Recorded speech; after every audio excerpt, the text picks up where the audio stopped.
जय हिंद। नमस्कार प्यारे साथियों, कैसे आप सभी। उम्मीद करता हूं कि सभी प्यारे साथी एकदम बहुत अच्छे होंगे, बेहतरीन होंगे और अपनी पढ़ाई को बहुत अच्छी तरीके से कर रहे होंगे। भाई आज की जो कहानी रहेगी वो आपकी नए चैप्टर के साथ स्टार्ट करी जा रही है और जिसका नाम है मेरे प्यारे साथी carbon and its compound. Carbon और उसके यौगिक के बारे में सारी चीजें देखेंगे। बहुत ही शानदार आपको चीजें देखने को मिली हैं और आगे भी आपको शानदार ही चीज देखने को मिलेगी। My promise to all of you. तो सभी प्यारे साथी अगर आज की क्लास के लिए, अगर सभी योद्धाएं आज की क्लास के लिए एकदम जबरदस्त रूप से तैयार हैं तो एक बार फटाफट से कमेंट सेक्शन को रेड कर देंगे, फिर हम आज की कहानी को स्टार्ट करते हैं। चलिए मेरे प्यारे साथी, एक बार सभी प्यारे साथी फटाफट से कमेंट सेक्शन को रेड कर देंगे तो फिर आज की कहानी आपको शानदार, जबरदस्त, लाजवाब रूप से देखने को मिलती है। नमस्कार भैया, राधे राधे सभी प्यारे साथियों को, जय श्री महाकाल। हाँ जी,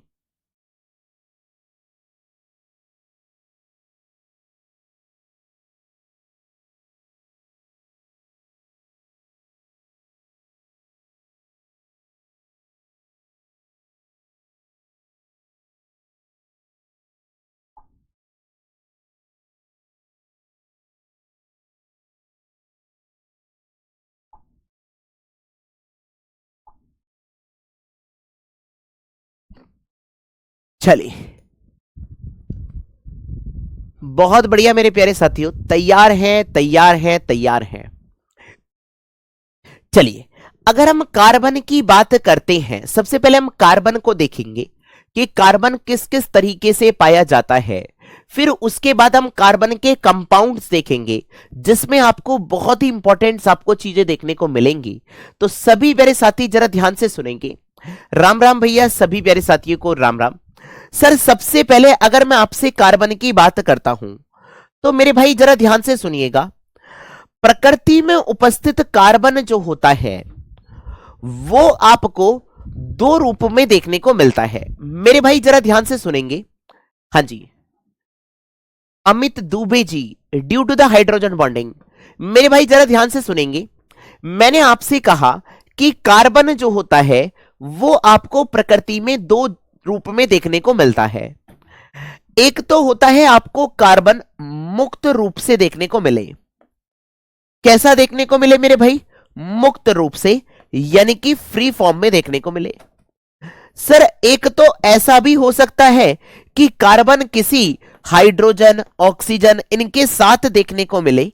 इसी को बोला जाता है सर, इसी को संयुक्त रूप से यानी कि कंबाइंड फॉर्म के नाम से जाना जाता है। कोई दिक्कत मेरे भाई?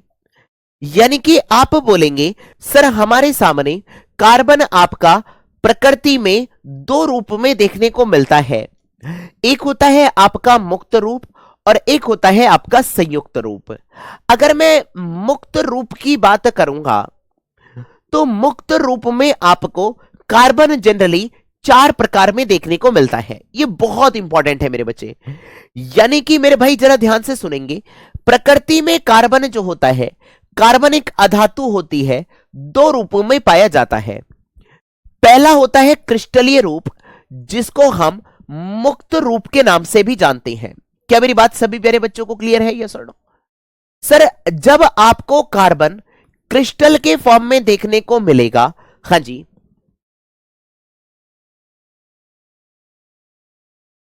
हाँ जी, तो आप बोलेंगे, तो इस स्थिति में आप बोलेंगे सर हमें जो है वो आपको क्या नाम, पानी की अभी बात करेंगे मेरे बच्चे, अभी आएंगे, पानी पर भी आएंगे, ठीक है। यानी कि आप बोलेंगे सर हमारे सामने कार्बन आपको मुक्त रूप से देखने को मिलता है और उनके क्या क्या नाम है मेरे प्यारे बच्चे, जरा ध्यान से सुनिएगा। पहले का नाम है डायमंड। क्या नाम है मेरे बच्चे? इसी का नाम है डायमंड। और हीरा जो होता है वो आपका कैसा होता है? थ्री डायमेंशनल होता है, मतलब 3D होता है। कोई दिक्कत तो नहीं है? अभी मैं आपको दिखाऊंगा अभी मेरे भाई। हाँ जी, हाँ, दोनों नेचर को शो करता है। वेरी गुड मेरे प्यारे बच्चे, अतुल जी। सर दूसरा जो होता है इसका नाम है ग्रेफाइट। एक एक की बात डिस्कशन करी जाएगी, पहले बस आप इस बात को समझते हुए चलेंगे। सर हमारे सामने ये आपका जनरली 2D होता है। तीसरा है आपके सामने फुलरीन, जिसको हम बकमिनिस्टर फुलरीन के नाम से भी जानते हैं। ये होता है आपका C60। और चौथा जो होता है इसका नाम है आपके सामने ग्रेफीन। फटाफट से सभी प्यारे साथी चारों नाम लिखकर बताएंगे कि कार्बन को कौन कौन से रूप में, निशांत कुमार जी क्या पूछ रहे हैं आप? यानी कि आप बोलेंगे कार्बन जो होता है वो मुक्त रूप से 4 अवस्थाओं में देखने को मिलता है।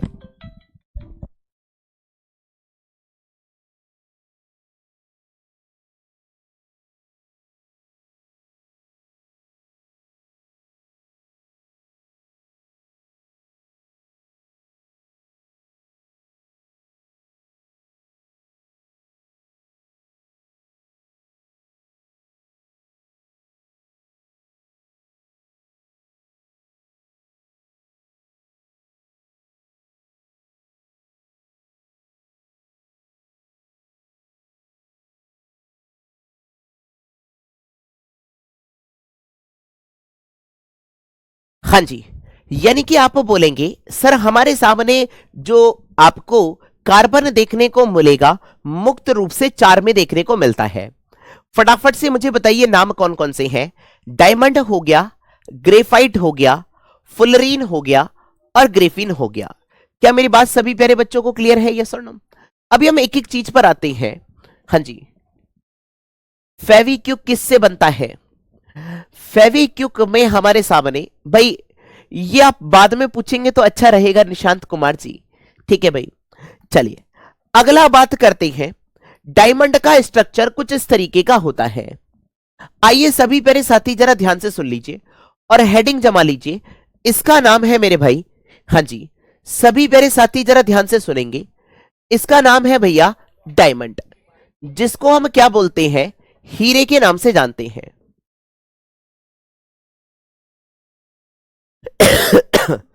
अच्छा यार सॉरी अर्श भाई, मैं ना थोड़ा सा बिजी होने की वजह से मैं आपका आंसर नहीं दे पाया था। आपने मुझे शायद आई थिंक पर्सनल।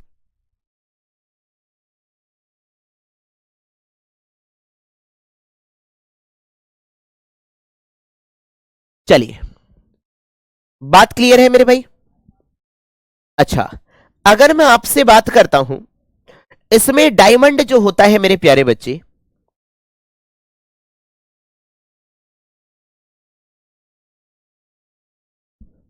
हाँ जी सब बताएंगे, कार्बन का फॉर्मूला, साबुन का फॉर्मूला सब बताएंगे। सर एक कार्बन जो होता है मेरे भाई, वो आपके 4 कार्बन से क्या होता है?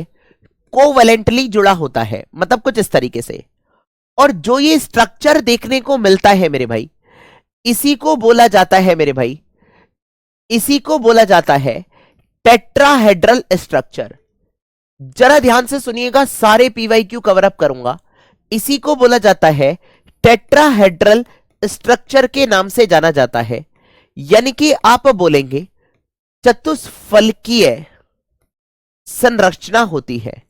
आपसे पूछा जाएगा हीरा जो होता है वो आपकी कैसी संरचना होती है? हाँ जी ठीक है मेरे बच्चे। सर हमारे सामने टेट्राहेड्रल स्ट्रक्चर होता है, इसी को चतुष्फलकीय संरचना के नाम से जाना जाता है। एक कार्बन आपका 4 कार्बन से जुड़ा होता है, जिसकी वजह से इस पर जो हाइब्रिडाइजेशन होता है, अभी आप डायरेक्ट याद कर लीजिए, इस पर जो हाइब्रिडाइजेशन होता है वो आपका sp3 होता है। हाँ जी ठीक है मेरे भाई, ठीक है, ये बात क्लियर है। अब हीरा, आप मुझे ये बताइए, सभी प्यारे साथी मुझे ये बताइए, हीरा जो होता है वो आपका गुड कंडक्टर होता है इलेक्ट्रिसिटी का, या बैड कंडक्टर होता है?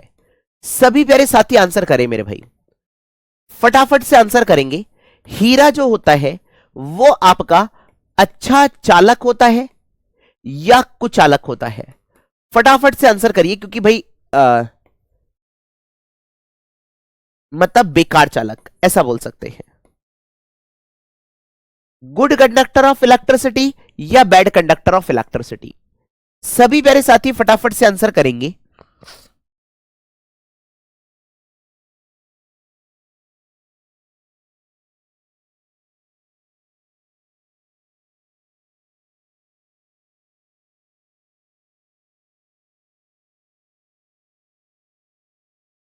बिल्कुल मेरे प्यारे बच्चे, आप बोलेंगे sir bad conductor of electricity होता है, यानी कि इसमें कोई भी मुक्त इलेक्ट्रॉन ना होने के कारण, हाँ जी, लिखेंगे it is a bad conductor of electricity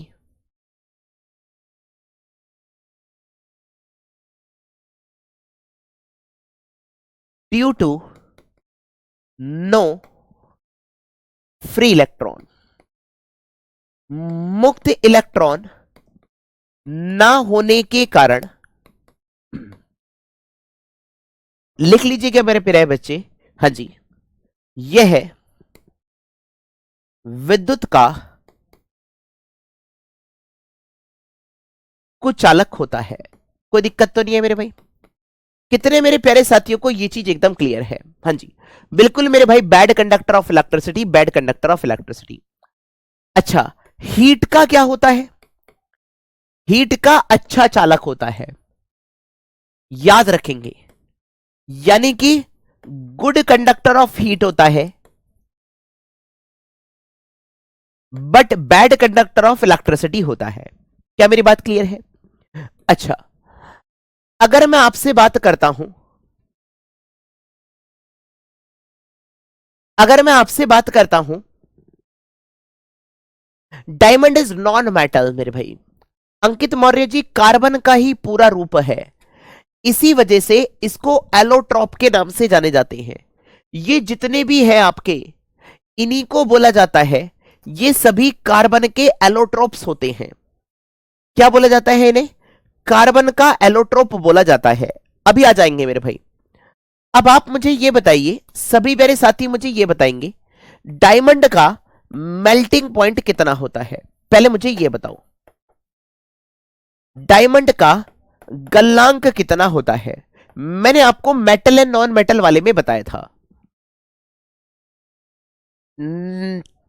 Arpit Shakya ji, network अपने आप थोड़ा सा चेक कर लीजिएगा। एक बार मुझे यह बताइए, डायमंड कैसे बनता है? अच्छा, डायमंड जो होता है मेरे बच्चे, वो आपको सेडिमेंट्री रॉक्स में देखने को मिलता है, और ये आपका कार्बन का एलोट्रोप्स होता है, मतलब मुक्त रूप में देखने को मिलता है, बनाया नहीं जाता है। हाँ जी, बस उसको शेप दी जाती है। रंगहीन होता है, पारदर्शी होता है, कठोर होता है, विद्युत का। वेरी गुड मेरे प्यारे बच्चे, प्रिया मिश्रा जी। यानी कि आप बोलेंगे सर ये हमारे सामने इसका मेल्टिंग पॉइंट करीब 4200 डिग्री सेल्सियस के समथिंग होता है। क्या मेरी बात सभी प्यारे बच्चों को क्लियर है? अगर आपने मेरी बात क्लियर है तो आ जाइए, डायमंड आपका कैसा होता है ये भी समझिए भाई। हाँ जी, डायमंड आपका कैसा होता है ये भी समझते हुए चलेंगे। हाँ जी, ट्रांसपेरेंट होता है, it is transparent, comma colourless and not soluble in water. यानी कि आप बोलेंगे कि यह पारदर्शी,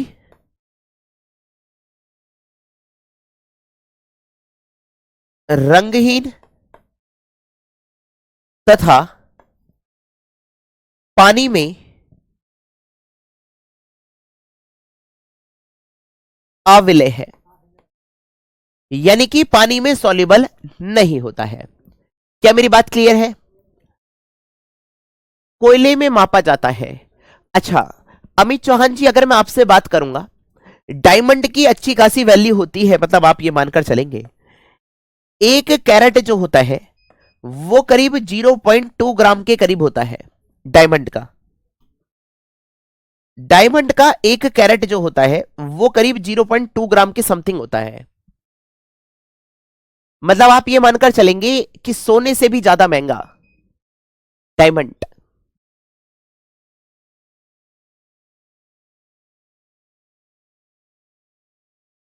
इसका कोई फॉर्मूला नहीं होता है यतिन साहू जी। ये आपका एलोट्रोप होता है, कार्बन का अपर रूप होता है। एलोट्रोप ऑफ कार्बन सिर्फ कार्बन का होता है भाई। एलोट्रोप ऑफ कार्बन होता है, यानी कि कार्बन का अपरूप होता है। क्या मेरी बात सभी प्यारे बच्चों को क्लियर है?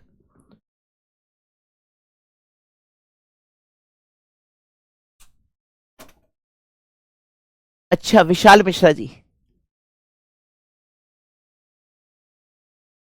सोने से 1.5 गुना महंगा। अब आप ये समझ जाइए, कैरेट एक यूनिट होती है। कैरेट एक यूनिट होती है कि इतने कैरेट का सोना है, 24 कैरेट का सोना है, 22 कैरेट का सोना है ना? होता है ना कि भाई 10-18 कैरेट का सोना है। अच्छा देख लो भाई, कुछ भी नहीं है, ठीक है। कैरेट एक शुद्धता को प्रदर्शित करता है, मतलब सबसे अच्छा जो शुद्धता को प्रदर्शित करता है ये, कि 1 कैरेट का सोना, 20 कैरेट का सोना, 18 कैरेट का सोना, ये आपको पता होना चाहिए। हाँ, उससे भी ज्यादा सर, बिल्कुल मेरे भाई, उससे भी ज्यादा होता है, 2 गुना मान लो यार। क्लियर है भाई? इसका यूज किस लिए करा जाता है इसी पर लिख दो भाई, एक पॉइंट रह गया है। डायमंड का इस्तेमाल किस लिए करते हैं पहले ये बताओ। यूज टू, हाँ जी।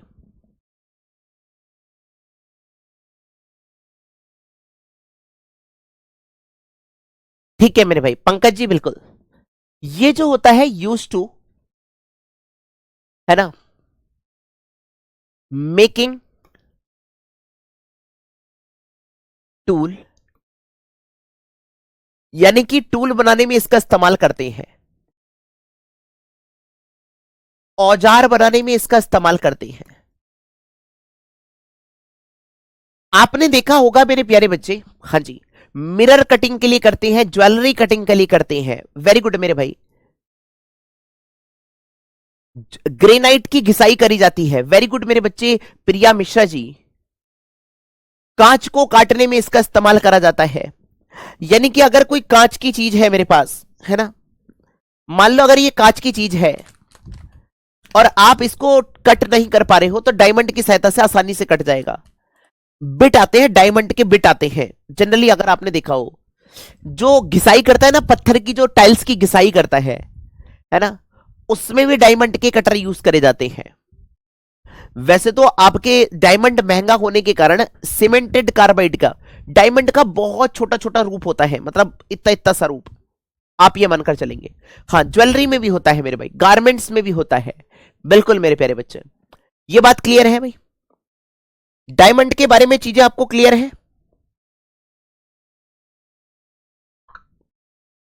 बहुत बढ़िया।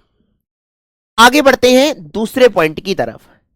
ये सभी आपके क्या कहलाते हैं? एलोट्रॉप्स कहलाते हैं। सर दूसरा होता है ग्रेफाइट, ये डायमंड हो गया, और ये हो गया फुलरीन। अब आ जाते हैं हम, ग्रेफाइट का स्ट्रक्चर कुछ इस तरीके का होता है, हेक्सागोनल स्ट्रक्चर होता है।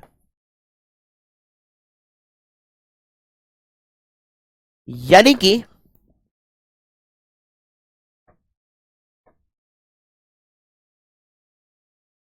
हेक्सागन संरचना होती है इसकी, कुछ इस तरीके से।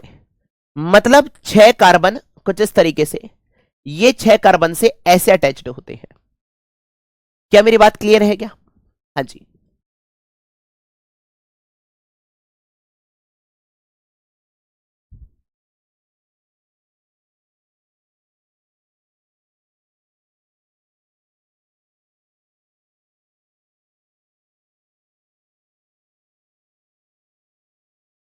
अच्छा, आगे बढ़े। अगला है दूसरा मेरे भाई, इसका नाम है graphite. It is also allotrope of the carbon. ये भी कार्बन का एक अपरूप होता है। Due to present of one free electron, it is good conductor of electricity. बहुत इंपॉर्टेंट मेरे भाई, इस पॉइंट पर स्टार लगा लीजिएगा। यानी कि आपसे कहा जाएगा इसमें एक इलेक्ट्रॉन मुक्त होने के कारण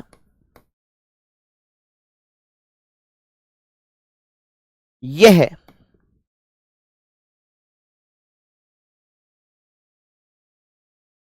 हाँ जी विद्युत का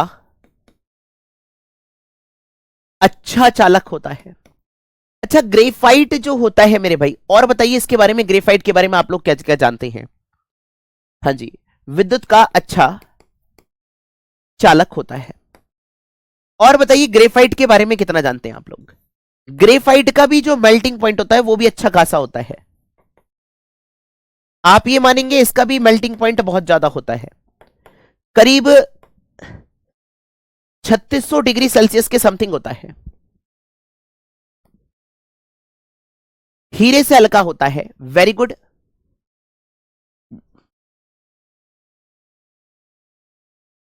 मुलायम और चिकना होता है,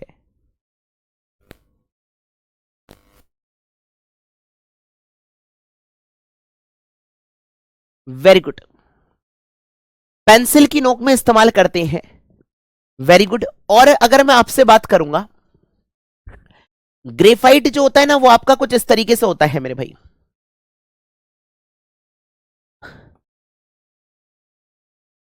ऐसा होता है, फ्लेक के फॉर्म में होता है। मतलब ऐसा हेक्सागोनल स्ट्रक्चर होता है, स्लिपरी टच होती है इसमें। मतलब अगर आप जैसे साबुन को छूते हैं ना, ऐसा होता है, स्लिपरी टच होता है। हाँ बिल्कुल मेरे भाई, ये एक ऐसा नॉन मेटल होता है जो हमारे सामने धारा को प्रवाहित करता है। हाँ, सेल्स में भी इस्तेमाल करते हैं, ग्रेफाइट की रॉड्स बनाई जाती हैं। प्रिंस वर्मा जी वेरी गुड। स्लिपरी नेचर का होता है, इसी वजह से फॉर्म फ्लेक।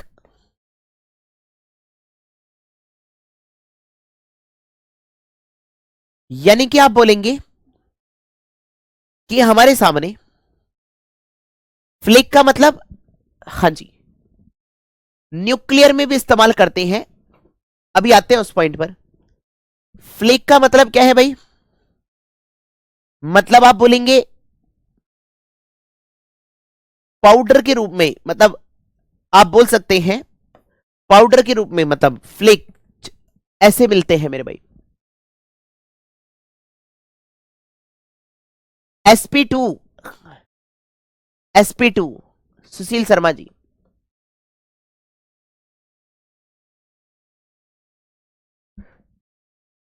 इसी को हम एक और नाम से जानते हैं, it is also known as black lead. इसे काला सीसा भी बोलते हैं। जनरली ये काले या ब्राउन कलर का होता है।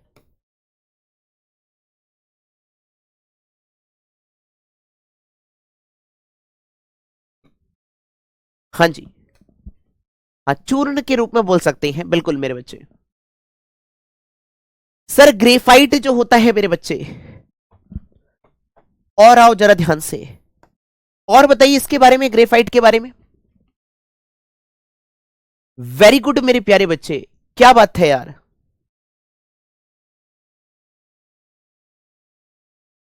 मैं अगले पॉइंट पर ही लिखता हूं मेरे भाई इसका, क्योंकि ये थोड़ा सा बड़ा पॉइंट है। Graphite use in nuclear reactor as a moderator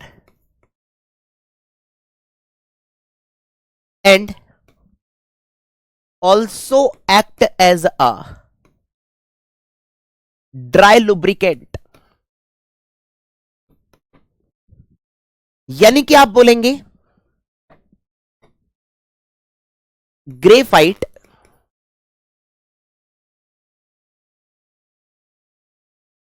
nuclear reactor में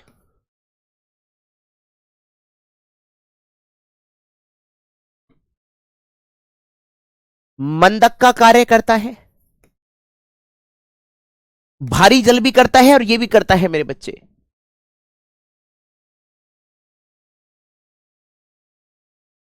मंदक का कार्य करता है तथा शुष्क लुब्रिकेंट का मतलब स्नेहक का काम करता है। मतलब अगर मैं आपसे बात करूंगा ना अर्पित साक्य जी, जिसे मान लो दो चीज है मेरे भाई, एक ये है और एक ये है, आपने कह दिया दो चीजें हैं ये, है ना। मान लो दो, एक मशीन का पार्ट ये है और एक मशीन का पार्ट ये है। इन दोनों में मुझे क्या करना है, अगर ये दोनों एक दूसरे के ऊपर रब करेंगे, रगड़ेंगे, तो क्या होगा मेरे भाई, घर्षण क्रिएट होगा। घर्षण क्रिएट होगा तो आग लगने के चांसेस रहेंगे। हाँ जी बिल्कुल मेरे प्यारे बच्चे, यूज एज अ इलेक्ट्रोड के रूप में भी यूज करा जाता है। अगर मैं आपसे बात करूंगा, मेरी बात को जरा ध्यान से सुनिए कि सर हमारे सामने जो ये दोनों आपके सामने मशीन के पार्ट हैं, अगर ये एक दूसरे पर रब करेंगे तो एक घर्षण क्रिएट करेंगे। अगर मैं यहां पर मान लो ग्लिसरीन लगा दूंगा तो ग्लिसरीन पिघल जाएगी क्योंकि यहां पर तापमान बहुत ज्यादा है। मैं चाहता हूं कि भाई इनके बीच में घर्षण कम भी हो जाए और हमारे सामने घर्षण कम भी हो जाए और ये पिघले भी ना, तो इसी वजह से हम इसका ड्राई लुब्रिकेंट का इस्तेमाल करते हैं। अच्छा, डायमंड को भी काटने के लिए और भी आते हैं मेरे भाई।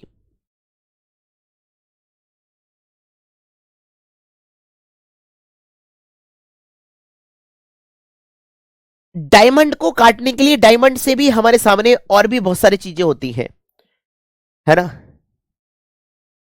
कार्बाइड्स होते हैं मेरे भाई, सीबीएन होते हैं, cemented boron carbide nitrite, CBN का उपयोग करते हैं। ठीक है भाई, सिलिकॉन कार्बाइड होते हैं, इनका भी उपयोग करते हैं डायमंड को कट करने के लिए। ठीक है मेरे भाई, ये बात क्लियर है। चलो, वो नहीं पूछेगा डायमंड को किससे कट करा जाता है, ये पूछेगा डायमंड के द्वारा क्या चीज कट करी जाती है। क्या मेरी बात क्लियर है, ये सुनो। अच्छा, आगे बढ़ते हैं तीसरे पॉइंट की तरफ। तीसरा और चौथा आपको बहुत ज्यादा नहीं पढ़ना है। एक होता है फुलरीन। हाँ जी, फुलरीन का स्ट्रक्चर जो होता है, फुटबॉल लाइक स्ट्रक्चर होता है।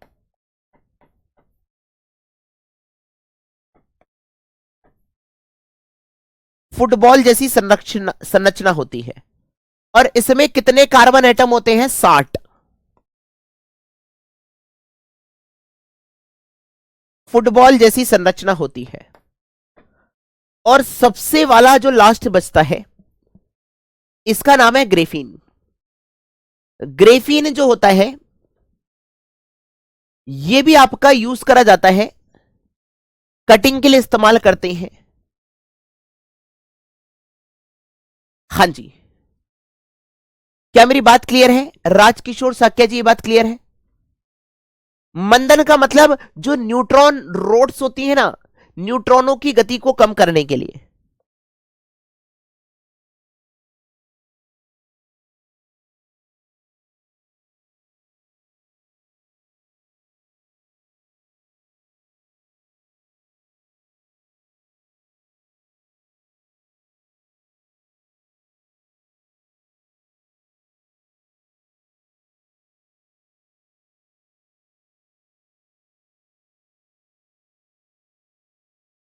क्लियर है? अगर मैं आपसे बात करता हूं कि ग्रेफीन का और भी इस्तेमाल करा जाता है, इलेक्ट्रॉनिक डिवाइस में इस्तेमाल करते हैं इसका, लिख लो, यूज इन इलेक्ट्रॉनिक डिवाइस।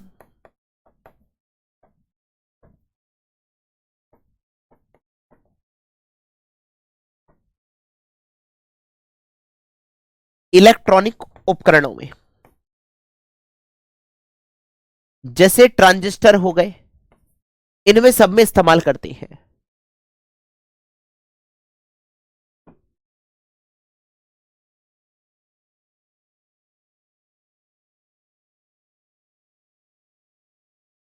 धुंधला सॉलिड की तरह दिखता है। अच्छा, फुलरीन जो होता है वो आपका कुछ इसी तरीके का होता है। क्या मेरी बात क्लियर है? चलिए, अब आते हैं मेरे भाई कंबाइंड फॉर्म पे। आ जाइए, अब आ जाते हैं कंबाइंड फॉर्म। हाँ जी, आपको इतना ही पढ़ना है मेरे बच्चे। दूसरा वाला जो होता है इसका नाम है संयुक्त रूप। मतलब आप ये मानो ना कि कार्बन और हाइड्रोजन जब मिलते हैं तो बहुत बड़ी श्रृंखला निर्माण करते हैं। बहुत बड़ी श्रृंखला का मतलब क्या है?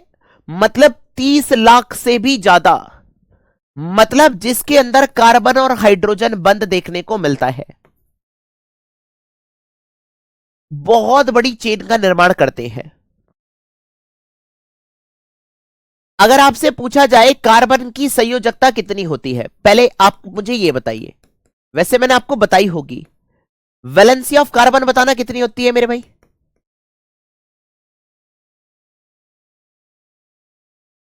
जिसमें कार्बन और हाइड्रोजन बंद होते हैं वो आपके कौन से कहलाते हैं मेरे भाई? ऑर्गेनिक कंपाउंड कहलाते हैं। कौन से कहलाते हैं? ऑर्गेनिक। फुलरीन का बहुत ज्यादा यूज नहीं पढ़ना है मोनिका विश्वकर्मा जी। +4 +4 +4 सभी को पता है। यानी कि जिसके अंदर कार्बन और हाइड्रोजन बॉन्ड देखने को मिलता हो वो आपका कार्बनिक यौगिक कहलाता है। और आप ये मानेंगे 30 लाख से भी ज्यादा कार्बन के ऑर्गेनिक कंपाउंड्स होते हैं। जैसे पेट्रोल हो गया,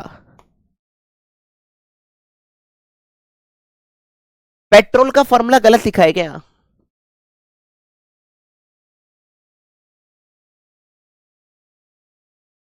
12 और 2 14 ही तो होगा भाई।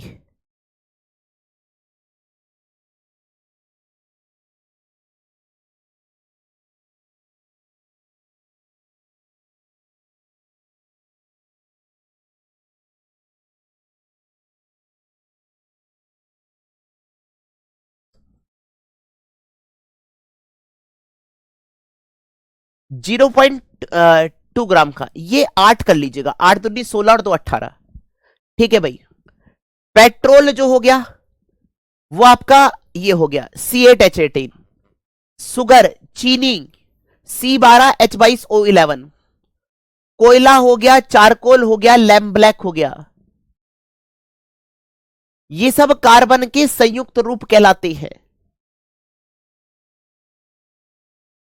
कोयला, charcoal, lamp black. Lamp black जानते हो क्या होती है? लैम्प ब्लैक जानता है कोई?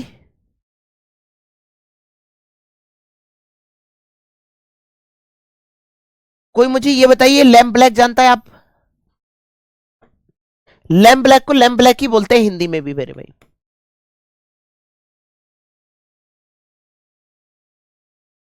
जब आप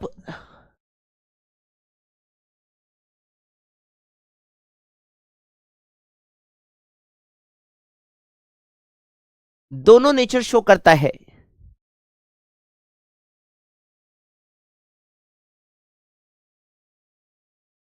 अच्छा, अतुल जी जनरली जो होता है वो आपका कार्बन नॉन मेटल के अंदर रह जाता है।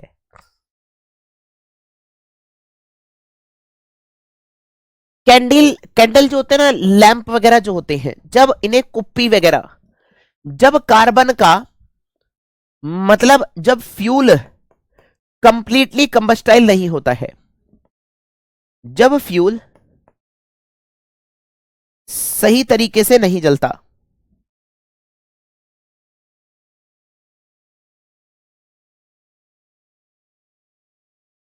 उस स्थिति में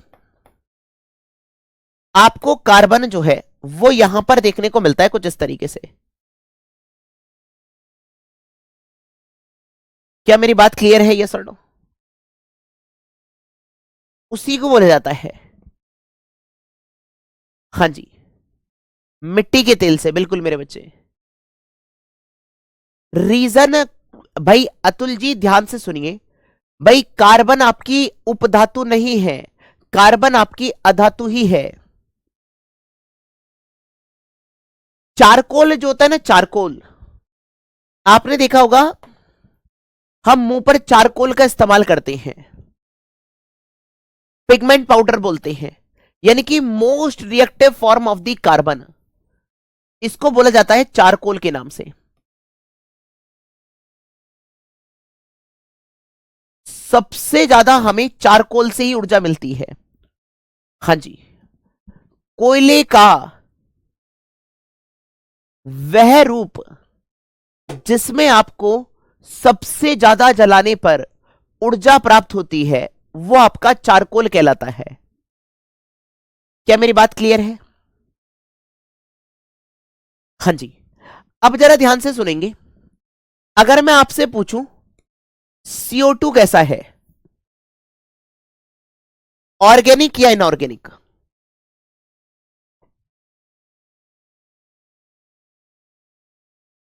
चलो यही बता दो, CO2 कैसा है? हाँ जी, कार्बनिक या अकार्बनिक?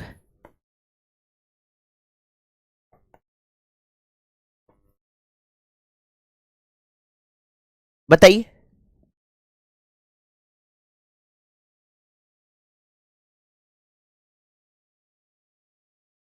ऑर्गेनिक या इनऑर्गेनिक? आपका आंसर होगा मेरे भाई, ये होता है इनऑर्गेनिक। ऑर्गेनिक तभी कहा जाएगा जब उसके अंदर कार्बन और हाइड्रोजन बंद हो। याद कर लो,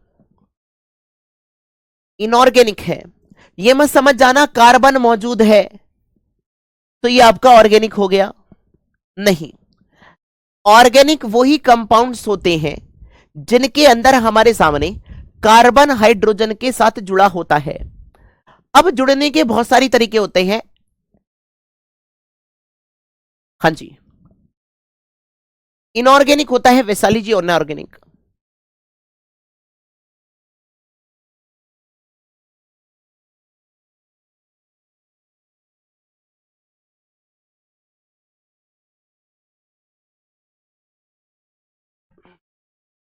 कार्बन हाइड्रोजन के साथ मिलकर एक ग्रुप बनाता है जिसको हम हाइड्रोकार्बन के नाम से जानते हैं। हाइड्रोकार्बन जनरली तीन प्रकार के होते हैं। पहला होता है एल्कीन, जिसका फॉर्मूला होता है CnH2n प्लस का 2 के बराबर। कितना होता है मेरे भाई? याद करो, इसी को बोला जाता है एल्कीन, CnH2n प्लस 2। अगर मैं n बराबर 1 लिखूंगा तो ये होता है मेथ। हाँ जी, इनऑर्गेनिक, समीर खान जी मैंने आपको बताया था, HCl आपका एक प्रकार का क्या होता है, इनऑर्गेनिक एसिड होता है। मेथ, एथ, प्रोप, ब्यूट, पेंटेन, हेक्सेन।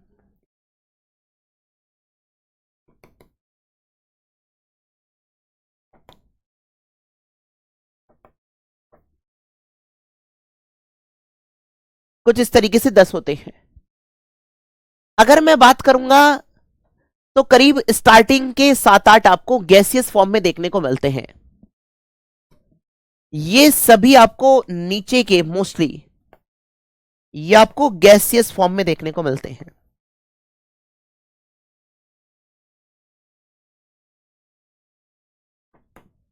फिर जब बहुत आगे जाके स्ट्रक्चर, हाँ जी, हाँ जी बिल्कुल मेरे प्यारे बच्चे, हेफ्ट ऑक्ट नॉन डेक नहीं, यानी कि आप बोलेंगे सर इस स्थिति में ये जनरली आपको, हाँ जी, अगर n बराबर 1 रखता हूं तो CH4 देखने को मिलता है। इसी को बोला जाता है मीथेन। इसी को मार्स गैस भी बोलते हैं, या हम इसी को गोबर गैस के नाम से भी जानते हैं। कोई दिक्कत भाई?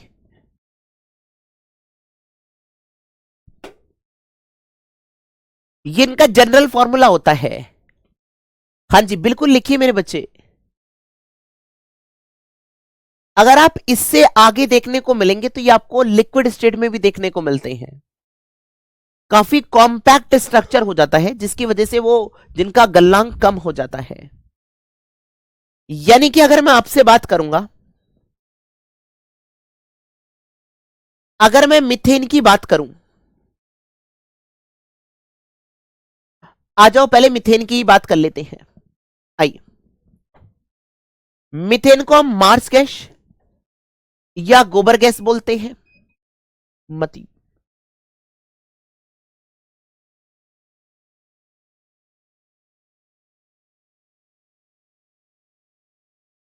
हाँ जी, जितने भी एल्केन होते हैं ये सब आपके सैचुरेटेड हाइड्रोकार्बन कहलाते हैं। यानी कि आप बोलेंगे जिनमें सिंगल बॉन्ड होता है,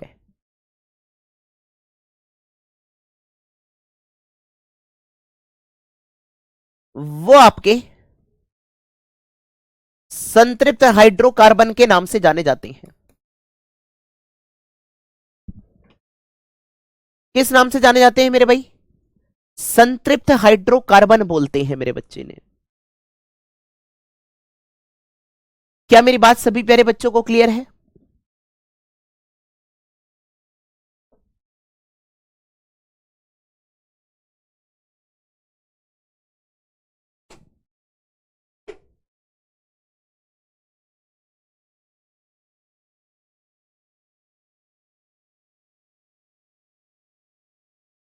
बिल्कुल मेरे बच्चे सुरक्षा शुक्ला जी।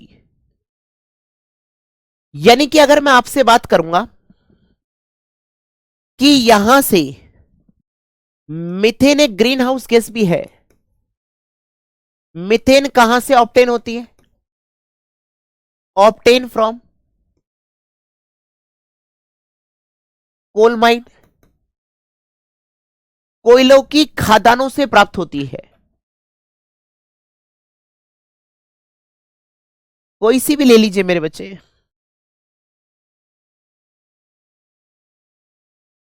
हाँ जी, रूमिनेंट एनिमल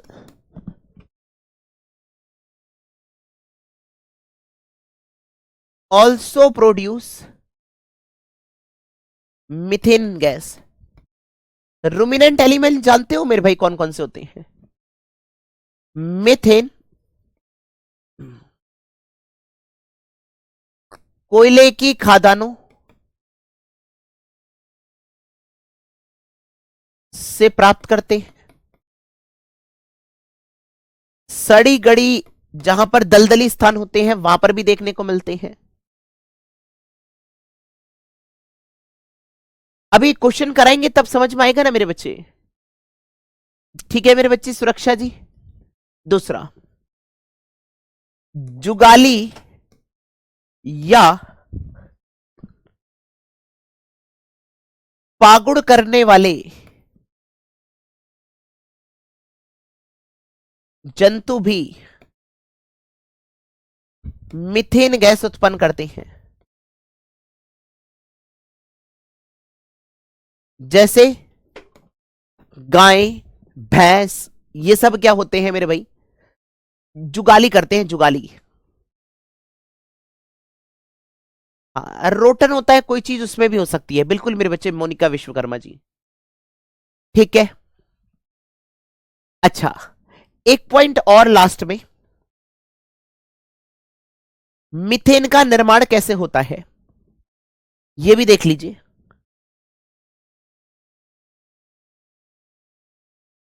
मीथेन को जब हम जलाते हैं,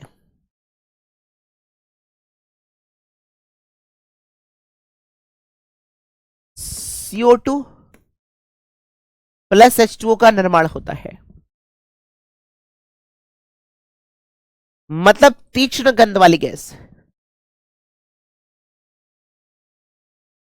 कम जलाने पर, पूर्ण रूप से ना जलाने पर। जब आप पूर्ण रूप से जलाएंगे,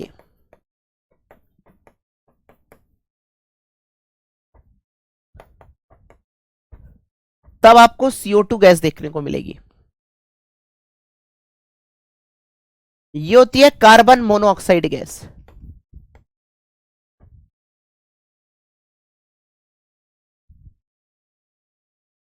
पॉइजनस गैस है,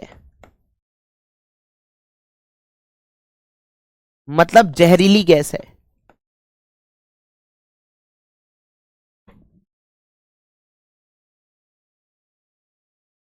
मार्स गैस सड़ी हुई गैस होती है मेरे बच्चे।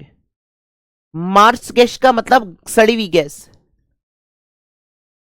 ठीक है अर्पित साक्या जी। दूसरा, sir, it mix with haemoglobin या oxygen, lead to death, sweet death, मतलब धीरे धीरे मृत्यु होती है इसमें।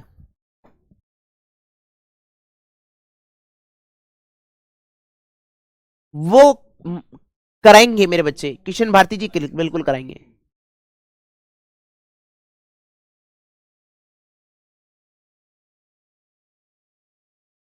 लास्ट पॉइंट लिखिए आज का,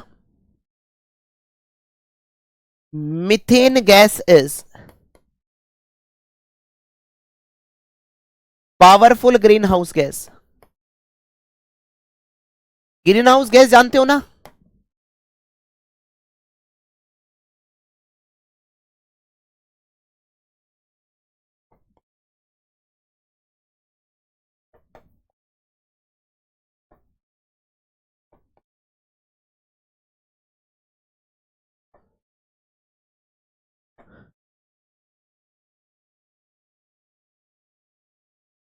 एजिनोमोटो जनरली मेरे बच्चे,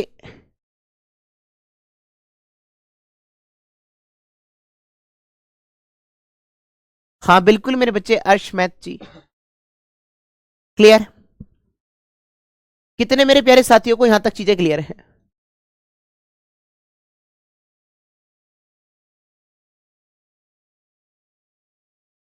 अगर CH बॉन्ड होगा तो होगा, नहीं तो नहीं होगा। कितने मेरे प्यारे साथियों को यहां तक चीजें क्लियर हैं? ग्रीन हाउस गैस के बारे में बाकी प्रकाश भी डालेंगे। अगर आपको यहां तक चीजें क्लियर हैं तो फटाफट से दिल बनाकर भेजेंगे। फिर हम यहीं पर खत्म करते हैं भाई आज की क्लास।